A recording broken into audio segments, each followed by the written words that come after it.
जय जिनेन्द्र। तीन भुवन में सार वीतराग विज्ञानता, शिव स्वरूप शिवकार नमहु त्रियोग संभारी के। पंडित दौलत राम जी कृत 6 डाला ग्रंथ पर हमारी चर्चा चल रही है। छठी ढाल जिसमें कि मुनिराज के स्वरूप का वर्णन किया गया है, उस पर हमारी चर्चा चल रही है। 28 मूल गुण के प्रकरण में कल हमने 5 महाव्रत की बात की। कौन से 5 महाव्रत होते हैं? अहिंसा महाव्रत, सत्य महाव्रत, अचौर्य महाव्रत, ब्रह्मचर्य महाव्रत और अपरिग्रह महाव्रत, जिसे कि परिग्रह त्याग महाव्रत भी बोलते हैं। कल उत्तम संयम का धर्म था, तो उसमें संयम 2 तरह का होता है ना, प्राणी संयम और इंद्रिय संयम। तो प्राणी संयम की जब चर्चा चल रही थी तो शांति जी भाई साहब ने पूजा में बहुत अच्छी बात ली कि हम किसे प्राणी, अपन ने भी पढ़ा था ना, षटकाय जीवन हननते। तो हमने क्या लिखा? षटकाय कौन से होते हैं कि 5 स्थावर जीव और 1 त्रस जीव। और त्रस जीव में कौन कौन आ गए? 2 इंद्री, 3 इंद्री, 4 इंद्री, संगी पंचेंद्री, असंगी पंचेंद्री। तो हमें लगता है स्थावर के लिए तो 5 चीजें लिख दी और त्रस के लिए 1 त्रस में सबको इंक्लूड कर दिया, ये षटकाय के जीव हो गए।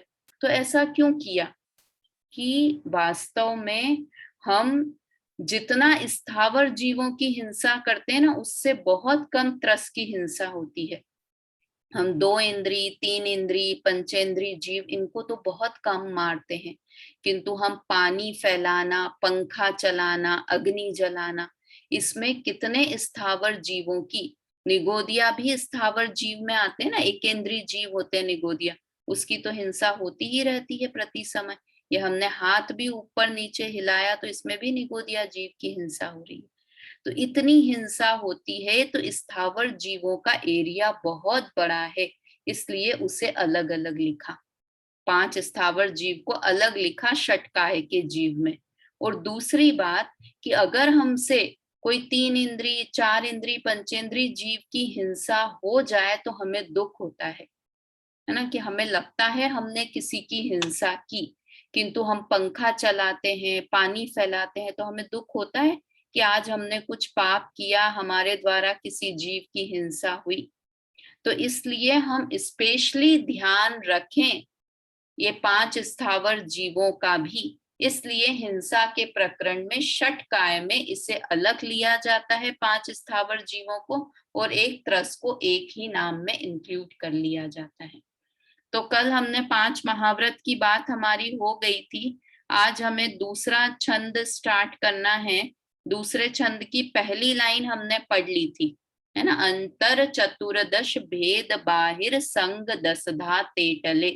यहाँ की बात हमारी हो गई थी कि अपरिग्रह महाव्रत कैसे होता है। अब हमें 5 समिति की बात करनी है ना। 5 समितियों में से 2 समिति की चर्चा यहाँ पर की गई है। पहले हम लोग छंद बोलते हैं और उसके बाद चर्चा प्रारंभ करते हैं। प्रस्तुत छंद में अपरिग्रह महाव्रत, ईर्ष्या व भाषा समिति का स्वरूप प्रस्तुत किया गया है। 2 समितियों की हम बात कर रहे हैं। समिति 5 प्रकार की होती है: ईर्ष्या समिति, भाषा समिति, एषणा समिति, आदान निक्षेपण समिति और प्रतिष्ठापन समिति। नाम भारी भारी हैं, किंतु समझना बहुत सरल है। तो ईर्ष्या और भाषा समिति, ये तो नाम याद रहेंगे, ईर्ष्या समिति और भाषा समिति कौन सी होती है, उनका क्या स्वरूप होता है, उसकी चर्चा हम करते हैं। पहले छंद बोलते हैं। अंतर चतुर्दश भेद बाहिर संग दस धाते टले, परिमाद तजी चौकर मही लखी, समिति ईर्ष्याते चले, जग सुहित कर सब अहित हरि श्रुति, सुखद सब संशय हरे, भ्रम रोग हर जिन के वचन, मुख चंद्र ते अमृत झरे। थोड़ा कुछ इसमें डिफरेंस लग रहा होगा, किंतु मैंने वो पुरानी छ डाला जो याद थी, चौकर की जगह चौकर है जैसे उसमें, है ना, तो थोड़ा डिफरेंस लग रहा होगा, किंतु आप कोई भी समझे अर्थ दोनों का समान ही आता है। दूसरी लाइन से हम शुरू करते हैं, पहले अर्थ समझ लेते हैं, उसके बाद उसका वर्णन पढ़ेंगे। परमाद तजी, प्रमाद को तजकर, प्रमाद का अर्थ होता है असावधानी। हम किसको समझते हैं, सोना मतलब प्रमाद, किंतु वास्तव में तो प्रमाद होता है जैसे प्रमत्त संयत गुणस्थान, वहां भी प्रमाद तो होता है स्वरूप से असावधानी होना, स्वरूप में असावधानी, उसका नाम प्रमाद है वास्तव। किंतु यहाँ पे अगर हम प्रमाद समझें तो प्रमाद यानी असावधानी, असावधानी तजकर, छोड़कर, चौकर, चौ मतलब चार और कर कहते हैं हाथ को, चार हाथ, मही अर्थात भूमि, लखी अर्थात देखकर, है ना।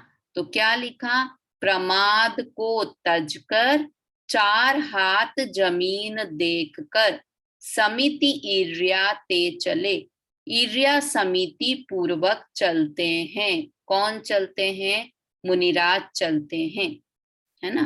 क्या लाइन का अर्थ हुआ, वापस से, प्रमाद को तजकर, चार हाथ जमीन को देखकर, ईर्ष्या समिति पूर्वक मुनिराज चलते हैं। या हम कह सकते हैं ईर्ष्या समिति किसे कहते हैं, कि प्रमाद को छोड़कर चार हाथ जमीन देख कर चलना, इसे ईर्ष्या समिति कहते हैं, इसका पालन मुनिराज करते हैं, है ना। अभी और डिटेल में करेंगे इसके बारे में, पहले अर्थ देखते हैं। जग सुहित कर सब अहित हरि, श्रुति सुखद सब संशय हरे। फिर भाषा समिति की, यहाँ से ये दो लाइनों में भाषा समिति की बात कर रहे हैं। जग सुहित कर, जगत को जो हितकारी हो, जगत को मतलब जगत के जीवों के लिए जो हितकारी हैं, सुहित अच्छा हित करने वाले हैं, और अहित को हरने वाले हैं, है ना। श्रुत सुखद, सुनने में जो अच्छे लगते हैं, ऐसे वचन बोलते हैं, और कैसे होते हैं, सब संशय हरे, सब संशय को हरने वाले। मुनिराज के वचन कैसे होते हैं, जगत का हित करने वाले होते हैं, सब अहित को हरने वाले होते हैं। श्रुति मतलब सुनने में सुखदायक लगते हैं, और सब संशय को हरने वाले होते हैं मुनिराज के वचन। ऐसे वचन मुनिराज बोलते हैं। और कैसे होते हैं, भ्रम रोग हर जिन के वचन, ये सब वचन तो ये लास्ट है, और ये सब उस वचन की विशेषताएं हैं। कैसे हैं और वचन, भ्रम रूपी रोग को हरने वाले हैं। कौन सा रोग है हमें सबसे बड़ा, कि भ्रम का रोग है कि हम जीव हैं या अजीव हैं, ये हमारा मिथ्यात्व का कहें या भ्रम का कहें, उल्टी मान्यता का, इस रोग को हरने वाले हैं। और इस रोग को हरने के लिए कैसे हैं, अमृत के जैसे हैं। रोग, अमृत क्या होता है, अमृत समझते हैं, अमृत से सिर्फ अमर ही नहीं होते, अमर के साथ साथ आपको कोई रोग भी नहीं लगते, सारे रोगों से मुक्ति मिल जाती है। वो अमृत धारा जो आती है ना, उसका इसीलिए नाम अमृत धारा है, आयुर्वेदिक दवाई होती है अमृत धारा। तो वो कैसी है अमृत धारा, कि हर रोग की एक दवाई है। आपने सर दुख रहा है तो सर पे लगा ली तो काम हो गया, पेट में एसिडिटी हो रही है, जलन हो रही है, तो वो पानी में एक बूंद अमृत धारा डाल के पी लो तो पेट ठीक हो गया। बुखार हो रही है तो, मतलब बहुत सारी बीमारियों का एक इलाज है अमृत। समझ में आया।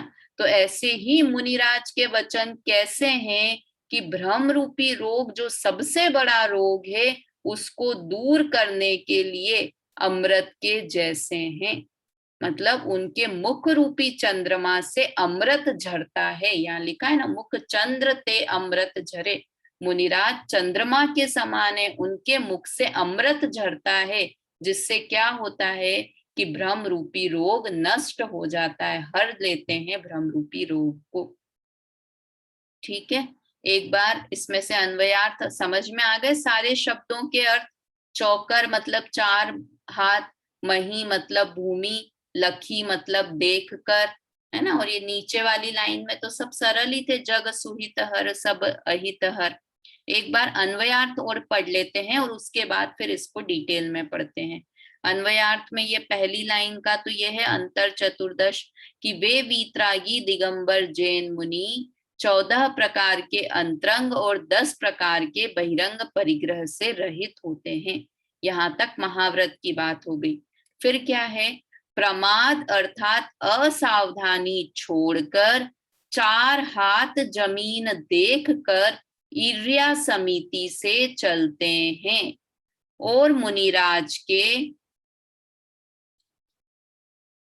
मुख रूपी चंद्र से जगत का सच्चा हित करने वाला तथा सर्व अहित का नाश करने वाला, सुनने में प्रिय लगने वाला, समस्त संशयों का नाशक और मिथ्यात्व रूपी रोग को हरने वाला वचन रूपी अमृत झरता है।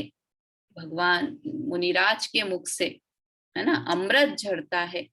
तो अब कैसे होते हैं, अपन ये पूरी इर्या समिति और भाषा समिति की बात करते हैं। देखो ये तो भाषा समिति है कि ये उपदेश दे रहे हैं, भाषा बोल रहे हैं, और इर्या समिति मतलब ये जमीन पर गमन कर रहे हैं 4 हाथ जमीन को देखकर। इर्या समिति नाम आए तो उसमें ध्यान रखना है कि चलने से रिलेटेड है, और भाषा समिति नाम आए तो उसमें याद रखना है कि बोलने से रिलेटेड है भाषा समिति। तो देखो इर्या समिति के लिए अब कुछ एक पॉइंट्स मैंने लिखे हैं, अपन उसके ऊपर चर्चा करते हैं। कि पहली बात कि मुनिराज चलते तो हैं किंतु बिना प्रयोजन के नहीं चलते हैं। क्या कहा, चलते तो हैं किंतु बिना प्रयोजन के नहीं चलते हैं। हम कैसे होते हैं कि खाना खाया तो चलो अब वॉकिंग कर लेते हैं, एक तो पहले ओवर ईटिंग कर लो और फिर घूम घूम के उस खाने को पचाओ। तो मुनिराज ओवर ईटिंग नहीं करते हैं, इसलिए उन्हें कभी भी ऐसी कि शाम का टाइम हो रहा है, बहुत अच्छा मौसम हो रहा है, तो हम लोग कैसे करते हैं, चलो वॉकिंग भी हो जाएगी और टॉकिंग भी हो जाएगी, है ना। ऐसा अच्छा लगता है कि नहीं है कि अभी तो बारिश के समय में बहुत अच्छा मौसम हो रहा है तो चलो ऐसे ही वॉकिंग पे चले जाते हैं। आजकल तो और एक नया लगता है कि लॉन्ग ड्राइव पे चले जाते हैं। कितने जीवों की हिंसा हो रही है, क्या हो रहा है वो सब तो दूर, पहले तो वॉकिंग वॉकिंग तक ही थे, अब तो ड्राइविंग ड्राइविंग भी हो गई है ना। होता है, सबके घरों में होते ही होगी, लॉन्ग ड्राइव पे चले जाते हैं घूमने फिरने के लिए। तो मुनिराज बिना प्रयोजन के गमन भी नहीं करते हैं। 3-4 कारणों से मुनिराज गमन करते हैं, ऐसा ग्रंथों में आता है। कौन से 3-4 कारणों से करते हैं, कि आहार के लिए जाते हैं तब उन्हें गमन करना होता है, कंपलसरी है। निहार के लिए जाना हो, निहार मतलब शौच आदि के लिए, तो उसके लिए वो विहार करते हैं कि जहां कोई हो नहीं ऐसे स्थान पर जाके करेंगे, तो है ना। आहार के लिए, निहार के लिए, और दूसरा होता है विहार करते हैं तब चलते हैं। कि मुनिराज एक जगह पर बहुत दिन के लिए नहीं रहते हैं। ये सब भी ग्रंथ में लिखा है, मतलब जो ये मुनि धर्म को बताने वाले ग्रंथ हैं उसमें सब में लिखा हुआ है। क्या लिखा है कि मुनिराज एक जगह पर कितने, मतलब शहर में रहना कितने दिन के लिए अलाउड है, गांव में रहना कितने दिन के लिए अलाउड है, चौमासे में कितने दिन रहना है, वहां कितने लोग हो तब। क्योंकि क्या होता है कि जगह से भी व्यक्ति को प्यार हो जाता है। अपने को होता है ना कि इस घर में अब कितने दिन से रह रहे हैं, कि भाई 5 साल हो गए, 10 साल हो गए, 15 साल, तो अब उस जगह से भी आदमी, व्यक्ति से तो प्रेम हो ही जाता है, लोगों के साथ रहेंगे तो लोगों से तो अटैचमेंट हो ही जाता है। किंतु एक जंगल में बहुत दिन रह लिए, एक गुफा में बहुत दिन रह लिए, तो उस गुफा और उस जंगल से भी प्रेम होने लगता है। और कोई गुंजाइश नहीं रखना चाहते हैं मुनिराज राग के लिए, तो थोड़ा समय हुआ तो उस गुफा को, उस जंगल को छोड़कर दूसरी जगह विहार कर जाते हैं। समझ में आया, इसलिए भी विहार करते हैं मुनिराज। और उसके अलावा कोई तीर्थ वंदना आदि का विकल्प आ जाए कि चलो बहुत दिन हो गए गिरनार जी नहीं गए हैं, तो तीर्थ वंदना भी हो जाएगी। और एक जगह हवा के झोंके की तरह होते हैं कि जहां मन किया वहां पर वो चले गए, ऐसा कुछ फिक्स क्राइटेरिया नहीं होता है। तो इन 3-4 चीजों के लिए मुनिराज गमन करते हैं, किंतु बिना प्रयोजन के लिए, टहलने के लिए गमन नहीं करते हैं। ठीक है, पहले तो गमन क्यों करते हैं, फिर उसके बाद प्रासुक भूमि पर ही गमन करते हैं। अब प्रासुक भूमि क्या होती है? प्रासुक जल तो सुना होगा, है ना, प्रासुक अष्ट द्रव्य सुने होंगे। प्रासुक भूमि क्या होती है? कि प्रासुक भूमि वो होती है कि जहां पर लोगों का आना जाना होता रहता है ना, उसे कहते हैं प्रासुक भूमि। मतलब वो प्रासुक मतलब जीव जंतु से रहित हो गई। तो जो चलता हुआ रास्ता होता है ना, कि जहां बहुत सारे लोग आते जाते रहते हैं, तो वहां पर जीव जंतु कम होते हैं, है ना। और आप कभी कोई गार्डन में चले जाओ जहाँ पे बहुत कम लोग जाते हैं चलने के लिए, या जंगल में चले जाओ, तो वहां पर बहुत सारी चींटियां या छोटे छोटे कीड़े मकोड़े चलते रहते हैं। और कीड़े मकोड़ों में भी ये सेंस होता है कि जहां पर रोड वगैरह हो या कोई जगह हो जहां पर लोग आते जाते रहते हैं, वाहन चलते रहते हैं, तो उस जगह वो कम निकलते हैं, है ना, तो वो भूमि प्रासुक हो जाती है। तो ऐसी जगहों पर पगडंडियों पर ही मुनिराज चलते हैं, ताकि कम से कम जीवों की हिंसा हो। ठीक है, और उसके बाद भी 4 हाथ भूमि देखकर चलते हैं। ये मेरे मन में बहुत सारा विचार आया। ऐसे कई बार अपन सोचते हैं ना कि 4 हाथ ही क्यों लिखा, 3 हाथ भी तो लिख सकते थे, या 5 हाथ भी तो लिख सकते थे। 5 हाथ जमीन देखकर चलें या 3 हाथ जमीन देखकर चलें। तो ये भी बहुत साइंटिफिकली है कि 4 हाथ, कि आप ऐसे देखोगे ना नीचे की तरफ, जब अपन चल रहे हैं नीचे की तरफ, तो नीचे की तरफ देखते हैं ना, तो अपनी निगाह कितनी दूर तक जाती है, कि आप 4 हाथ तक ही ठीक से देख सकते हो। प्रैक्टिकली करके देखना, मैंने देखा है ट्राई करके, इसलिए आप लोगों से कह रही हूँ कि ट्राई करके देखना कि आपकी निगाह कितनी दूर तक नीचे जाती है ना। ऐसे चलना है कि सामने कोई आ रहा है तो टक्कर भी नहीं हो जाए और नीचे भी हम देख लें, मतलब सामने भी दिख जाए और नीचे भी दिख जाए। तो वो जो एंगल सेट होता है ना, वो लगभग 4 हाथ जितना ही होता है। और किसके 4 हाथ? कि जो मनुष्य है, मेरा 4 हाथ, मतलब ऐसे ऐसे नापना नहीं पड़ता है कि कितना 4 हाथ हुआ, पर लगभग एक आइडिया लग जाता है कि इतनी दूरी तक का देखकर चलते हैं ना। और बात करते हुए तो मुनिराज कभी भी नहीं चलते हैं। ये एक मुनिराज आपको पता, देखते हैं ना कि कैसे हैं, सही 28 मूल गुणों का पालन हो रहा है कि नहीं। मैंने आपसे कहा था ना कि हम चेक करें ऐसे, तो ऐसे नहीं, किंतु मुनिराज की एक क्रिया भी हम देख लें ना, तो हमें समझ में आ जाता है कि ये वास्तव में द्रव्यलिंगी मुनिराज 28 मूल गुणों का भी पालन प्रॉपर होता है या नहीं। कि मुनिराज की आहार की क्रिया देख ली, चलने मात्र को देखा, तो हमें समझ में आ जाता है कि कैसे मुनिराज चलते हैं। कभी भी मुनिराज बात करते हुए नहीं चलते हैं। क्यों ऐसा? बात करते हुए चलने में क्या दिक्कत है? साथ में चल रहा है, टोला चल रहा है या कोई है, बात भी करते जाएं और देख के नीचे दृष्टि रखें। और मजा तो तब आता है कि अपन जब बात करते हैं तो थोड़ा उसकी तरफ देखें, सामने वाले की तरफ, थोड़ा सामने वाला हमारी तरफ देखे। मजा कॉन्वर्जेशन में तब आता है। किंतु चलो मुनिराज नहीं देखेंगे, सिर्फ नीचे ही देखेंगे, तब तो बात करते हुए चल सकते हैं कि नहीं? जब बात कर रहे हैं तो उपयोग बात में है, तो उपयोग चलने में नहीं है। और छद्मस्त का उपयोग एक बार में एक ही जगह लगता है। छद्मस्त मतलब 12वें गुण स्थान तक के जीव का उपयोग, इसलिए वो चलते चलते मुनिराज बात नहीं करते हैं। समझ में आया? फिर रात्रि में मुनिराज गमन नहीं करते हैं। क्यों नहीं करते हैं? कि देखो भाई, अब पहले तो लाइट्स नहीं थी इसलिए मुनिराज गमन नहीं करते होंगे, अब तो लाइट्स लग गई हैं, तो लाइट में मच्छर दिखते हैं ना हमको, कितने मच्छर हो जाते हैं। चलो मच्छर भी नहीं हो तो कोई कोई सीजन होता है ना, किसी सीजन में ज्यादा मच्छर होते हैं, कभी नहीं। किंतु जो वो लॉजिक है ना कि जब सूर्य चला जाता है तो अपने आप ही जीव उत्पन्न हो जाते हैं। इसीलिए अपन रात्रि भोजन नहीं करते। कई लोग लॉजिक देते हैं ना कि अब तो लाइट आ गई है, पहले तो लाइट नहीं थी तो कीड़े मकोड़े मर जाते थे, किंतु अब तो लाइट आ गई है, अब क्या दिक्कत है ना। किंतु सूर्य के जैसे ही सूरज ढल जाता है वैसे ही अपने आप अनेक जीवों की उत्पत्ति हो जाती है। तो जो हम रात्रि भोजन करने में पाप समझते हैं, वैसा ही मुनिराज रात में चलने में भी जीवों की हिंसा का अधिक पाप समझते हैं।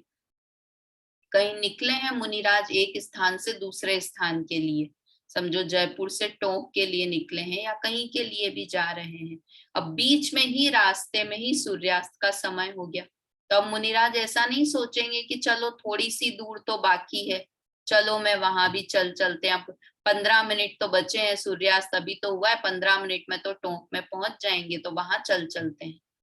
ऐसा नहीं, जहां लगा कि रात्रि हो गई, जो भी सूर्यास्त से 48 मिनट पहले का समय हुआ, तो वहीं मुनिराज को क्या चाहिए, कहीं भी जंगल है, सड़क का किनारा है, जो भी है, वहीं पर ही रात्रि में विश्राम कर लेंगे, वहीं पर ही ध्यान में बैठ जाएंगे। उन्हें तो ऐसा कुछ है नहीं कि प्रॉपर होना चाहिए, धर्मशाला होना चाहिए, जंगल में ही अधिकतर गुफाओं में ही विचरण करते हैं मुनिराज। तो ये सब इर्या समिति में इन सब चीजों का मुनिराज ध्यान रखते हैं। लगती है एक छोटी सी इर्या समिति, किंतु कितनी सारी बातें होती है।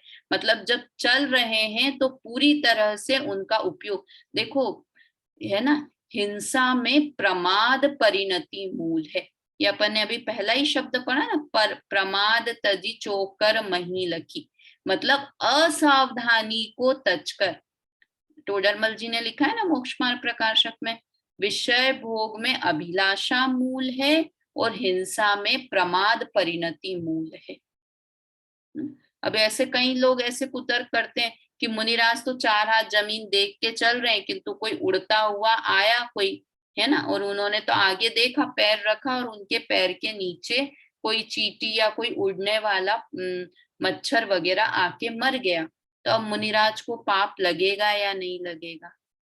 और हम बिना देखे चल रहे हैं, है ना, बात करते करते चल रहे हैं, या कुछ भी गाना आजकल तो वो लगा लेती ईयरफोन कान में और बिल्कुल धुन में चलते जा रहे हैं, और हमारे से एक भी जीव की हिंसा हमारे निमित्त से नहीं हुई, फिर हमें पाप लगेगा या नहीं, और मुनिराज को पाप लगेगा या नहीं।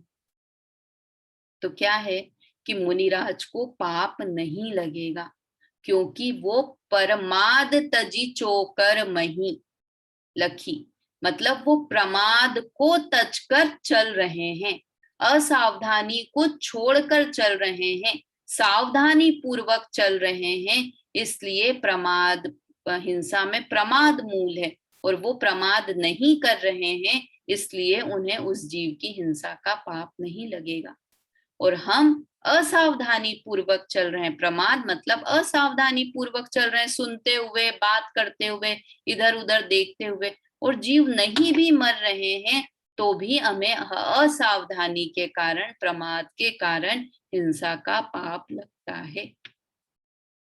समझ में आया? इसलिए प्रमाद तजी चोकर मही लखी समिति इर्या ते चले, इसलिए ये पूरी चीजें समझकर कि इस तरह से असावधानी को, प्रमाद को छोड़कर मुनिराज चलते हैं, ऐसी इर्या समिति का मुनिराज पालन करते हैं। ठीक है। भाषा समिति, भाषा समिति के लिए क्या कहा कि जगत को हित कर, सब अहित का हरने वाली, ऐसे वचन मुनिराज बोलते हैं, हित मित प्रिय वचन मुनिराज बोलते हैं, है ना, हितकारी हूं, मित मतलब लिमिटेड वचन बोलते हैं मुनिराज। ऐसे ही गपशप लगा रहे हैं मुनिराज कि हम मुनिराज किसी से मिले, किसी श्रावक से, तो अरे आप कहाँ के हो, अच्छा वहां के हो क्या, वहां तो मेरे पहले ये रहते थे, ऐसे है, आप महाराष्ट्र के हो क्या, महाराष्ट्र में तो गन्ना बहुत उगता है, वहां तो शक्कर बहुत मिलती, कुछ कुछ कुछ कुछ ऐसी फालतू बातें मुनिराज बिल्कुल नहीं करते हैं, नपा तुला हुआ बोलते हैं, जितना कम से कम बोल सके उतना कम से कम बोलते हैं, इसे कहते हैं मित। हितकारी मितकारी, हित मित और प्रिय।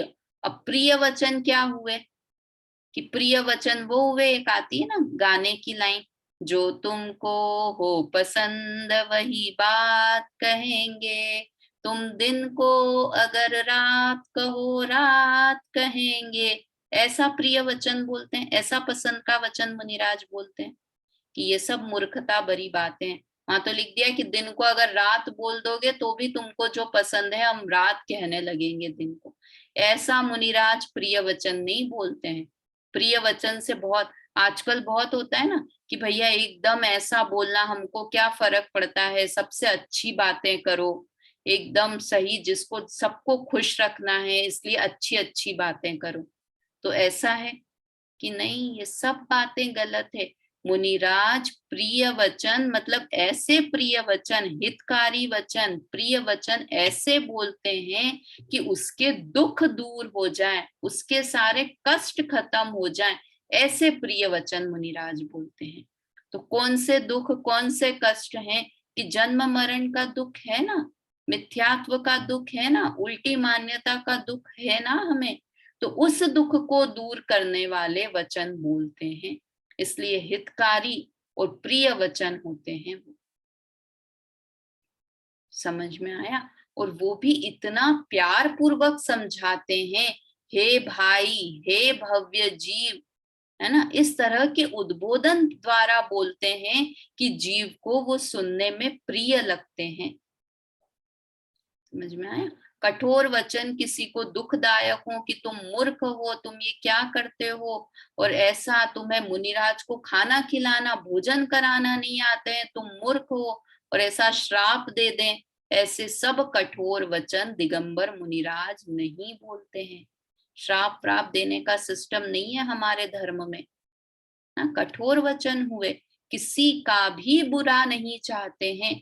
वो तो ये समझते हैं भूला हुआ भगवान है, ये भूल गया है अपने आप को, किंतु वास्तव में तो भगवान है। इस तरह के प्रिय हित मित और प्रिय वचन मुनिराज बोलते हैं, है ना। देखो एक और बात कि ये भाषा समिति की बात आई तो ध्यान आया कि मुनिराज अपने प्रवचन का टाइम भी मुनिराज का फिक्स नहीं होता है, कि बोलते तो हैं, अब मुनिराज कब बोलेंगे, कि भाई मुनिराज सुबह 9 से 10 बोलेंगे, आएंगे मुनिराज 9 से 10 प्रवचन करेंगे और फिर 10 बजे आहार के लिए जाएंगे। तो ऐसा फिक्स टाइम देते हैं मुनिराज कि नहीं देते हैं? देखो 1 घंटे क्लास भी लेती हूँ ना मैं भी, तो क्या होता है कि भी क्लास लेनी है तो उसके आधे घंटे पहले से कि नहीं मैं ये नहीं कर सकती, मैं कहीं बाहर नहीं जा सकती हूँ, कोई नई काम शुरू नहीं कर सकती हूँ, कि भाई मुझे तो 8 बजे क्लास लेनी है, तो मैं कोई भी नया काम शुरू नहीं कर सकती हूँ कि बीच में कैसे छोड़ूंगी, बीच में टाइम हो गया तो। तो मुनिराज अगर ऐसे टाइम से बंध जाएं कि मैं 8 से 9 प्रवचन करूंगा या 9 से 10, और उस समय उनका आत्मा में ध्यान करने का मन कर रहा है, तो वो निर्विकल्प होके ध्यान नहीं कर सकेंगे, उन्हें विकल्प रहेगा कि अरे 9 तो नहीं बज गए हैं, टाइम तो नहीं हो गया है। अब टाइम दे के प्रवचन करने जा रहे हैं 9 से 10, वहां पे 100 लोग बैठे हुए हैं, मेरा इंतजार कर रहे हैं, तो मुझे तो वहां पहुंचना ही पहुंचना है। समझ में आया? इसलिए टाइम में मुनिराज नहीं बंधते हैं। दूसरी बात एक और, उनके पास घड़ी तो होती नहीं है, घड़ी नाम का परिग्रह रखते होंगे मुनिराज, मोबाइल रख लेते होंगे। आजकल तो क्या हो गया है कि एक मोबाइल हो गया है तो मोबाइल ने कितनी सारी चीजों की छुट्टी कर दी है। पहले हम घड़ी पहनते थे, घड़ी पहनना बंद हो गया। कैलकुलेटर रखना पड़ता था साथ में कि कहीं पर भाई बिजनेस ट्रिप पे गए तो कैलकुलेटर साथ में रखना है कि कैलकुलेट करना है। अब तो मोबाइल रखा। टॉर्च रखते थे साथ में कि लाइट चली जाएगी तो, अब तो मोबाइल आ गया तो टॉर्च का काम खत्म हो गया। डायरी, फोन की डायरी, एक छोटी सी डायरी, वो तो मैंने भी देखा है मेरे पापा वगैरह जब बहुत पहले, कि छोटी सी डायरी रखते थे फोन नंबर की, कहीं से भी किसी को फोन करना हुआ, वो सब मोबाइल। तो अब तो मोबाइल आ गया है, तो मुनिराज के पास ऐसा मोबाइल होता होगा कि टाइम देख ले मुनिराज, और कि भाई मैंने तो टाइम दिया है श्रोताओं को, मुझे इतनी बजे प्रवचन करने पहुंचना है। पॉसिबल ही नहीं है टाइम में बंद कर मुनिराज प्रवचन करें। चलो मुनिराज के पास घड़ी नहीं हुई, पर कोई चले गए बुलाने के लिए। हम मुनिराज ने टाइम दिया कि मैं 9 से 10 प्रवचन करूंगा, और 9 बजे फिर कोई श्रावक वगैरह मुनिराज को लेने चले गए कि मुनिराज चलो टाइम हो गया प्रवचन का। अगर वो उस समय आत्मा का ध्यान कर रहे हैं तो उनके लिए उससे बड़ा काम और कोई नहीं है। प्रवचन देना, उपदेश देना, ये शुभ भाव है, और आत्म ध्यान करना, आत्मलीनता करना, ये शुद्ध भाव है। तो वो शुद्ध भाव छोड़कर शुभ भाव में क्यों आएंगे? दया का परिणाम बहुत दया होती है, तब धर्म के लोभी जीवों को धर्म उपदेश देते हैं मुनिराज, किंतु इस शर्त पे नहीं कि वे अपना अपना जो मुख्य प्रयोजन। अच्छा ये बताओ कि मुनिराज मुनि क्यों बने? उपदेश देने के लिए कि आत्म ध्यान करने के लिए? उपदेश देने के लिए बनते तो उपदेश तो वो श्रावक बन के भी दे सकते थे, श्रावक अवस्था में भी उपदेश दे सकते थे। वो मुनिराज बने हैं तो उस उपदेश देने से भी कोई ऊंचा कार्य करने के लिए मुनिराज बने हैं। समझ में आती है बात? तो इसलिए उन्हें उपदेश देना, देखो वो रक्षाबंधन की कहानी सुनी होगी ना आपने, कि वो 4 मंत्री और हस्तिनापुर में थे। सबसे पहले वहां 700 मुनिराज का संघ आया हुआ था, और अकंपनाचार्य आदि मुनिराज सब जंगल में विराजमान थे। तो वहां पर राजा आए, और वहां पर 4 मंत्रियों के साथ राजा वहां पर आए, और वहां पर गए कि अब मुनिराज के सामने गए, अकंपना की संघ आया है तो उनके दर्शन के लिए गए। तो वो वहां पर जाकर राजा भी बैठ गए और चारों मंत्री भी बैठ गए, किंतु अकंपनाचार्य आदि मुनिराज उस समय आत्म ध्यान कर रहे थे, इसलिए वहां पर कोई चर्चा का या प्रवचन आदि का प्रसंग नहीं बना। इसलिए मुनिराज ने कुछ उपदेश नहीं दिया, उपदेश का प्रसंग नहीं बना। कि ठीक है ना, मुनिराज किसी के गुलाम नहीं है कि राजा आए हैं या इतना बड़ा व्यक्ति आया है, समाज का इतना बड़ा, उस मंदिर का ट्रस्टी आया है, अध्यक्ष आया है, तो मुझे अब प्रवचन करना ही पड़ेंगे। ऐसे मुनिराज किसी के गुलाम नहीं है।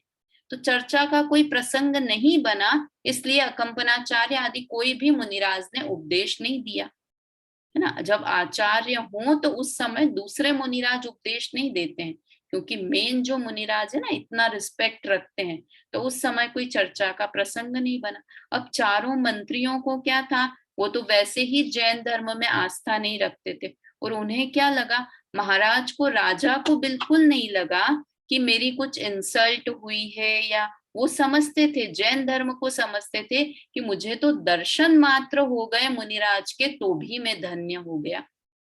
काफी देर बैठे भी रहे, किंतु वो मंत्री होते हैं ना, तो उनको क्या खुजली हुई, मतलब उनको क्या खराब लगा कि इतने बड़े राजा है और इनको देखो मुनिराज को उपदेश भी नहीं कर रहे हैं। तो उन्होंने भड़काना चाहा, क्या कहा, मौनम मूर्खस्य भूषणम, मौन मूर्खता छुपाने का अच्छा उपाय है। ऐसा उन मंत्रियों ने कहा कि मुनिराज इसलिए मौन है कि वो मूर्ख हैं, उन्हें उपदेश करना नहीं आता है, उपदेश देना नहीं आता है, इसलिए मौन चुपचाप बैठे हुए हैं। किंतु राजा क्या होते हैं, राजा समझदार, उन्होंने उनकी बातों पर ध्यान नहीं दिया। तो ये वो तो खैर पूरी कहानी रक्षाबंधन की आगे है, किंतु अपन तो यहाँ से ये समझना चाहते हैं कि प्रवचन के लिए बंधते नहीं है। भाषा समिति मुनिराज फॉलो करते हैं, भाषा समिति का पालन करते हैं। इसका ये मतलब नहीं है कि मुनिराज को हित मित प्रिय वचन बोलना ही बोलना है। सबसे बेस्ट तो है कि मौन रहें, और ऐसा नहीं है कि मौन रहने से धर्म प्रभावना नहीं होती है। हमारी जिन प्रतिमा होती है ना, प्रतिमाएं होती हैं भगवान की, वो तो मौन ही रहती है, किंतु फिर भी कितना धर्म प्रचार का काम प्रतिमा सम्यक दर्शन में निमित्त है। जिन जिन प्रतिमा मौन रहती है, बोलती नहीं है, किंतु फिर भी सम्यक दर्शन हो जाता है देखने मात्र से भगवान की मूर्ति को। समझ में आ रहा है? तो इसलिए भाषा समिति का अर्थ हम ये बिल्कुल ही नहीं लगाएं कि मुनिराज उपदेश देते ही देते हैं ना। बहुत कम, बहुत भाग्य हो हमारा तब मुनिराज के वचन सुनने को हमें मिलते हैं। हमको लगता है ठीक है, मुनिराज का उपदेश अब तो यहाँ देख लेंगे, यहाँ सुन लेंगे, ये कर लेंगे, वो कर लेंगे, किंतु बहुत पुण्यशाली होते हैं जिन्हें मुनिराज का उपदेश सुनने को मिलता है।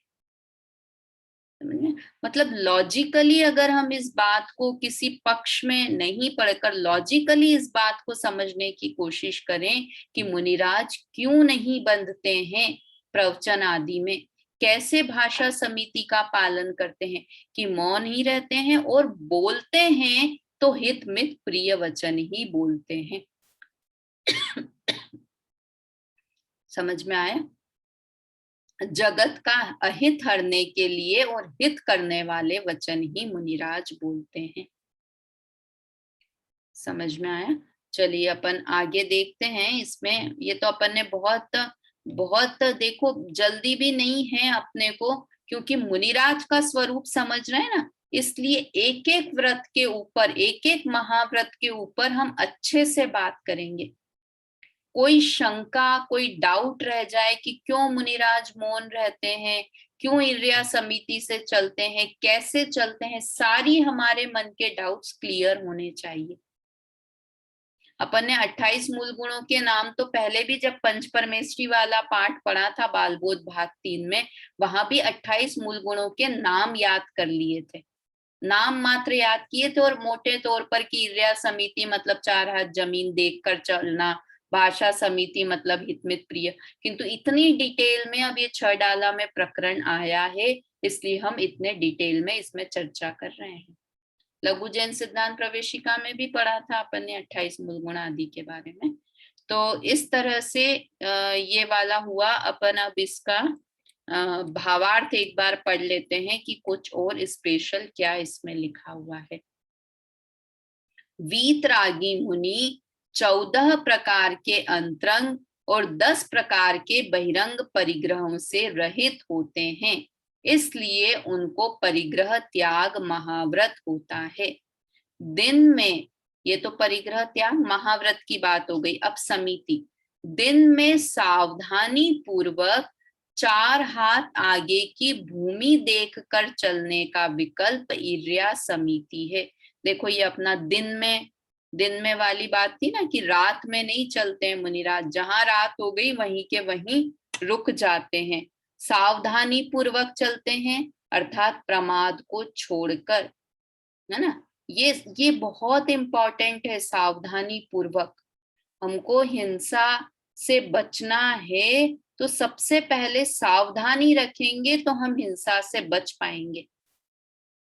मैं तो ये कई बार कहती हूँ कि हमारे किचन वगैरह में कॉकरोच आ जाए, और वो सब क्यों आ जाते हैं? असावधानी के कारण, कि हम रात में झूठे बर्तन छोड़ देते हैं, ड्रॉर्स में आटा गिर जाए तो आटा गिरा या कोई भी चीज गिरी हुई छोड़ देते हैं। तो जहां असावधानी सावधानी हटी और दुर्घटना घटी, मतलब सावधानी आपने किचन में नीट क्लीन नहीं रखा कि कॉकरोच आएंगे ही आएंगे। तो इसलिए ये हिंसा से बचना है तो सावधानी शब्द या करें प्रमाद रहित, वो हम जो रह जाते हैं ना रात में सिंक में झूठे बर्तन छोड़ दिए, या गंदी ड्रॉर्स छोड़ दी, फ्रिज बहुत गंदा है, साफ नहीं है, तो ये सब प्रमाद, ये सब हमारा प्रमाद दिखाता है, असावधानी दिखाता है, और उसके कारण फिर कॉकरोच होते हैं, चींटियां होती है और फिर उनकी हिंसा होती है। समझ में आया? तो ये सावधानी पूर्वक 4 हाथ आगे की भूमि देखकर चलने का विकल्प इर्या समिति है। भाषा समिति क्या है? जिस प्रकार चंद्रमा से अमृत झरता है, उसी प्रकार मुनि के मुख चंद्र से जगत का हित करने वाले, सर्व अहित का नाश करने वाले, ये अस्ति नास्ति दोनों तरफ से कहा, सुनने में सुख कर, किंतु ऐसे सुख कर नहीं कि दिन को रात कहो तो रात कहेंगे वाला सुख कर नहीं, कि दुख दुख को हरने वाले हैं इसलिए सुख कर, है ना, प्रिय लगते हैं। जो देखो, जब किसी, जो कोई बहुत बोलना कोई अच्छी निशानी नहीं है। अगर मुझे समझाने के लिए बहुत सारा बोलना पड़े, है ना, तो उसका ये मतलब हुआ कि मैं ठीक से समझा नहीं पा रही हूँ। किंतु कम शब्दों में जो बोलते हैं, कभी कभी जो बोलते हैं, मुश्किल से जिनके वचन सुनने को मिलते हैं, तो वो सुखकर लगने लगते हैं, है ना। सर्व प्रकार की शंकाओं को दूर करने वाले और मिथ्यात्व अर्थात विपरीतता या संदेह रूपी रोग का नाश करने वाले अमृत वचन निकलते हैं। इस प्रकार मुनिराज का समिति रूप बोलने का विकल्प भाषा समिति है।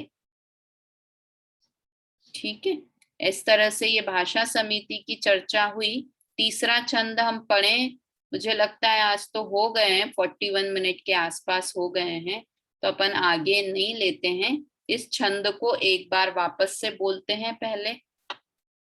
अंतर चतुर्दश भेद बाहिर संग दस धाते टले परमाद तजी चौकर मही लखी समिति ईर्याते चले जग सुहित कर सब अहित हरि श्रुति सुखद सब संशय हरे भ्रम रोग हर जिनके वचन मुख चंद्र ते अमृत झरे। वास्तव में मतलब देखने जैसे हैं दिगंबर मुनिराज, कितनी अच्छे से देखो सब शांति से सुन रहे हैं, मुनिराज उपदेश दे रहे हैं, अद्भुत है मुनिराज को। फिर वापस से अगेन कि हम क्यों पढ़ रहे हैं 28 मूल गुण, क्यों इतना टाइम लगा कर हम 28 मूल गुण की चर्चा पढ़ रहे हैं, ताकि हम मुनिराज के सच्चे स्वरूप को समझें। एक विकल्प मुझे बार बार ये भी आता है कि आपने राजा श्रेयांस की कहानी सुनी होगी ना, जिन्होंने आदिनाथ भगवान, जो दान तीर्थ के प्रवर्तक कहलाए, दान धर्म जिनसे स्टार्ट हुआ, प्रवर्तक मतलब दान धर्म को चलाने वाले, आदिनाथ भगवान को पहला इच्छु रस का आहार श्रेयांस, राजा श्रेयांस ने दिया था। उसके पहले क्या था कि उन्होंने तो दीक्षा धारण करके वे तो मौन हो गए थे आदिनाथ मुनिराज, और बाकी लोगों को आहार देना आता नहीं था। वो पहले तीर्थंकर थे ना, आदि तीर्थंकर थे, पहले तीर्थंकर थे, तो उनके पहले कोई और मुनिराज बने नहीं थे, और मुनिराज बनकर कोई आहार के लिए गए नहीं थे, तो लोगों को पता नहीं था कि मुनिराज को आहार कैसे देते हैं। तब जब वे जंगल से आते थे आहार करने के लिए, तब लोगों को लगता था पता नहीं मुनिराज क्यों आए हैं, तो लोग ऐसे खाने की थाली लेके खड़े हो जाते, कोई कपड़े लेके खड़े हो जाते कि अब ये मुनिराज तो कुछ बोल नहीं रही है, शायद इन्हें ठंड लगती होगी जंगल में, तो ये कपड़े मांगने के लिए हमारे पास आए हैं। किसी को लगता था कि अरे इनका मन नहीं तो शादी वादी, इन्हें वापस से, तो कोई अपनी कन्याएं लेकर खड़े हो जाते थे। मतलब बहुत 6 महीने तक उन्हें आहार की विधि नहीं मिली, मतलब प्रॉपर तरीके से नवधा भक्ति पूर्वक कोई आहार देने वाला नहीं मिला, तो उन्होंने आहार नहीं किया, है ना। फिर मुझे तो राजा श्रेयांस का बताना था। फिर क्या हुआ, राजा श्रेयांस को स्वप्न आया। क्या स्वप्न आया कि वो पूर्व भव में, बहुत भव पूर्व जब वो थे, और आदिनाथ भगवान और वो लोग, आदिनाथ मुनिराज और वो लोग मित्र थे, और वो कोई तिर्यंच की पर्याय में थे, बंदर, नेवला, ऐसे 4 अलग अलग, मुझे ध्यान नहीं है कौन कौन से तिर्यंच थे, और कहीं पर मुनिराज का आहार हो रहा था। बहुत भाव पहले की बात है, तो ऐसा तो नहीं है ये चौथा काल अभी हुआ फिर, किंतु किसी पहले के चौथे काल में, या उत्सर्पणी का है, अवसर्पणी का हुआ, मतलब कोई भी चौथा काल हो या कोई अन्य क्षेत्र हो, घाती खंड में हो, विदेह क्षेत्र में, कहीं भी हो, कहीं पर वे देख रहे थे आहार होते हुए मुनिराज का, और उन्हें वो संस्कार ध्यान आए, उन्होंने वो देखा था ध्यान से कि किस तरह मुनि को आहार दिया जाता है, और वो संस्कार उन्हें ध्यान आ गए और उन्होंने मुनिराज को आहार दिया। समझ में आया, मतलब कहीं देखा हुआ, कहीं पर सुनी हुई, कब कौन सी चीज हमारे काम में आ जाए। इसलिए हम तो ये लगता है अरे हम कहाँ मुनि बनने वाले हैं, और हमको तो मुनिराज हैं पता है, हम क्यों 28 मूल गुण पढ़ें। कभी हम भविष्य में मुनि बनने का सोचें और हमें नहीं पता हो, कहीं नहीं पढ़ा हो, कभी तो हमें ध्यान आ जाए कि अरे हमने क्लास में पढ़ा था, इस तरह से ईर्ष्या समिति पूर्वक चला जाता है, ऐसी भाषा समिति होती है। समझ में आया? मतलब कौन सी चीज, इसलिए ये मुनिराज के प्रकरण को, इस प्रकरण को मुनिराज का स्वरूप समझने के लिए, प्लस हम भी मुनि धर्म अंगीकार करें तो किस तरह 28 मूल गुणों का पालन करें, है ना, इसकी जानकारी होनी चाहिए। समझ में आया? एक छोटा सा भजन लेते हुए अपन क्लास खत्म करते हैं, जिनवाणी स्तुति भी बोलेंगे। ऐसे साधु सुगुरु कब मिली हैं, परम दिगंबर मुनि कब मिली हैं, चलते फिरते सिद्ध कब मिली हैं। आप है तो बहुत लंबा भजन, चलिए अभी समय भी हो गया है, जिनवाणी स्तुति कर लेते हैं। मुझे बहुत विकल्प रहता है कि रोज एक भजन भी बोला करें हम दिगंबर मुनिराज के ऊपर, और बिल्कुल ऐसा भजन बोलें इस तरह से कि हमारे सामने एकदम वो मुनिराज दिखे, चलते फिरते हुए मुनिराज हमें दिखे, है ना। आंख बंद करके विचार करना चाहिए जैसे हम पढ़ रहे हैं ऐसे मुनिराज के बारे में। समझ में आए? चलिए जिनवाणी स्तुति करते हैं अभी। निज निधि निज में बताई, यह अनंत उपकार है, इसके लिए जिन वाणी माँ को वंदना शत बार है, वंदना शत बार है। जय जिनेन्द्र।